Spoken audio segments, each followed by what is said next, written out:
Suddenគ្នាថ្ងៃនេះខ្ញុំនឹងបង្ហាញពីអ្នកទាំងអស់គ្នាអំពីរបៀបបង្កើត account Google Play Store សម្រាប់ download ដើម្បីបង្កើតយើងចូលទៅកាន់ Play Store រួចនោះនេះយើងវាយពាក្យថាបើសិនជាយើងមាន email ស្រេចយើងគ្រាន់តែវាយ email និងលេខ password យើងតែបើសិនជាយើងអត់មាន email ទេយើងចូលកន្លែងថ្មីមកដើម្បីបង្កើតនេះឈ្មោះយើងឧទាហរណ៍ខ្ញុំឈ្មោះ sinn ដល់ពេលឈ្មោះចុងក្រោយខ្ញុំដាក់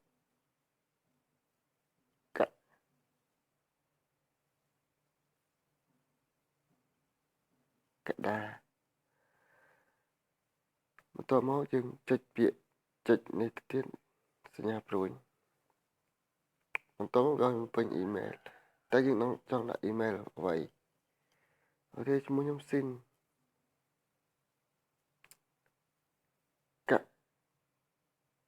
ដារួចមកខ្ញុំដាក់ថា99បន្ទាប់មកយើងចុចកន្លែងនឹងទៀតនេះបីទៅមុខទៀតបន្ទាប់មកដាក់លេខសម្ងាត់យើងដាក់ត្រូវមានលេខជាអក្សរនិងលេខជាលេខឧទាហរណ៍ខ្ញុំដាក់ថា A B 1 2 3 4 5 6 7 8 9ថែមមួយទៀតដល់0បន្តខ្ញុំដាក់ A ដាក់លេខដដែល password ដដែល1 2 3 4 5 6 7 8 9 0បន្ទាប់មកយើងចុចទៅមុខទៀតបន្ទាប់មកវាដាក់ថាតើអ្នកធ្លាប់ភ្លេច password ឬអ្នកចង់ទីសង្គ្រោះវា Google ផ្ដល់ជំរឿនសម្រាប់អ្នកសង្គ្រោះពាក្យសម្ងាត់របស់អ្នកតាមរយៈសារ SMS ឬអក្សរដ្ឋាន email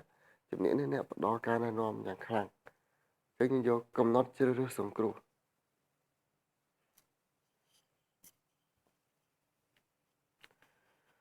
បន្ទាប់មកយើងដាក់លេខទូរស័ព្ទមកបើយើងដាក់លេខទូរស័ព្ទ097 88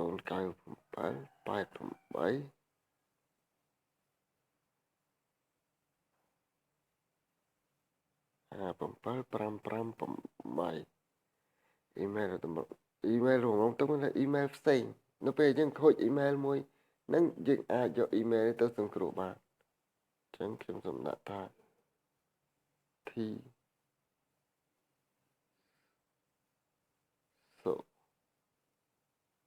dara gmail.com នៃកម្ពុជាហើយបន្ទាប់មកយើងចុចនេះសញ្ញានេះទៅមុខទៀតបន្ទាប់មកវាដាក់ថាទំនាក់ទំនងផ្ទុកដំណឹងខ្ញុំអំពីព័ត៌មាននៃការផ្ដល់ជូន Google Play អញ្ចឹងជូនទៅមុខទៀតមកដើម្បីអ្នកបន្តត្រូវយល់ព្រមជាមួយនឹងលក្ខខណ្ឌប្រើប្រាស់របស់ Google និងគោលនយោបាយភាពឯកជនលក្ខណៈប្រើប្រាស់ស្រូមនិងការជូនដំណឹងភាពឯកជននៃលក្ខណៈប្រើប្រាស់របស់ឃ្លាំងកម្មវិធីអញ្ចឹងយើងយល់ព្រមមកខ្ញុំព្រមទទួលទូរស័ព្ទបន្ទាប់មកយើងមកពេញនេះឲ្យបានត្រឹមត្រូវគឺការផ្ទៀងផ្ទាត់បញ្ចូលអត្ថបទអ្នកដែលឃើញនៅទីនេះឲ្យបានទៀងទាត់ឲ្យត្រឹមត្រូវឬថាអក្សរធំ P ធំយើងដាក់ធំ O ទូចយើងដាក់ទូច E T O O T E តោះមកចុចទៅមុខទៀត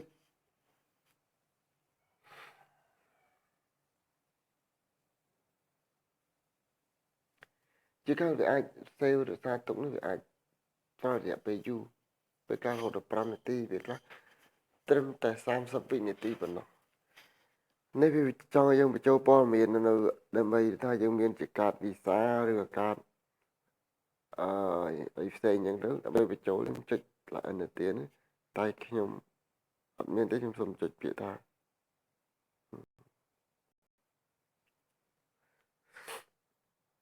នេះការចូលទៅនៃអីវាធ្វើសកម្មភាពជីម៉ែស្អីហ្នឹងយើងចុចនេះទៀតមកបាទនេះគឺបានតែម្ដងបាទ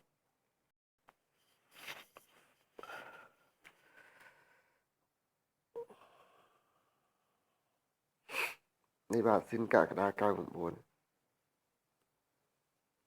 អញ្ចឹង account មិញហ្នឹងយើងអាចយកទៅប្រើប្រាស់នៅ Play Store បានបាទសូមអរគុណបាទគឺយើងអាចបើក Play Store download game បានបាទ